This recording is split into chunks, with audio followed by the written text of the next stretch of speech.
Hi, Mrs. Johnston. We are going to apply what we learned in our story today by working on a sequencing activity. We are going to sequence the pictures of activity page 3.1.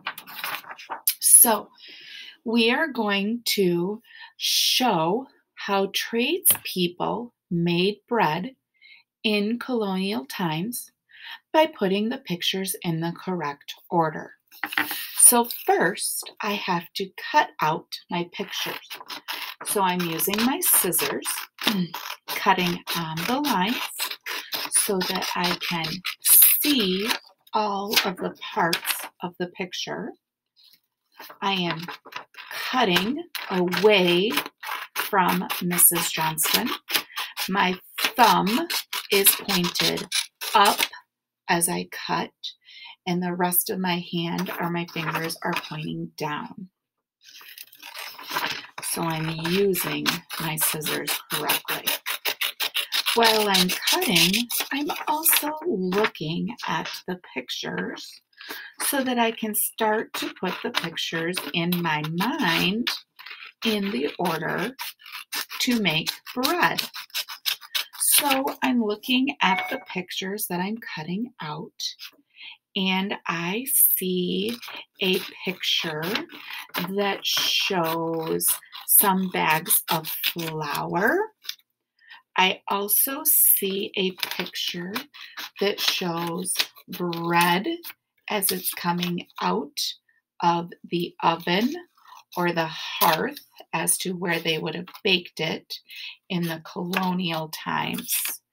I also see a person kneading the bread, kneading the dough to make the bread. They had mixed the water and the flour and a little bit of salt.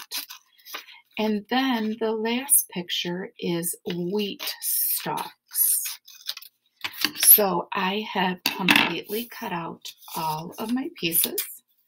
I'm throwing away my garbage, and now I have a blank piece of paper.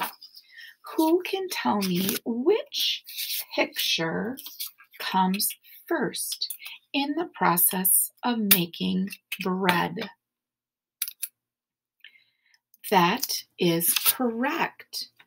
Bread begins with wheat being cut from outside.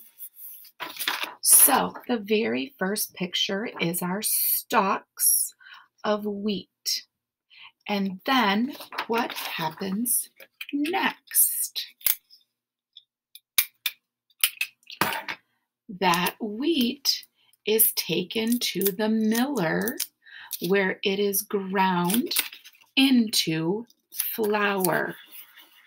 So our next picture is where it was taken to the miller and ground into flour. What happened third? What is the third thing to happen to make bread? The baker needs to mix all the ingredients, the flour, the wheat, the flour, the water, and yeast, and a little bit of salt, knead it together to make the dough. And what is the last thing to happen when in the process of making bread? The dough mixture is put into the oven to bake. So here is our process of making bread. It starts out as wheat. The wheat is cut and ground at the miller to make flour. Then the baker takes the flour, mixes it with water, yeast, and a little bit of salt, kneads all those ingredients together to form the bread. Then the baker puts the bread into the oven or the hearth in colonial times, and bakes it. And that is how bread is completed. I look forward to seeing your pictures put in order and hearing you describe the bread making process.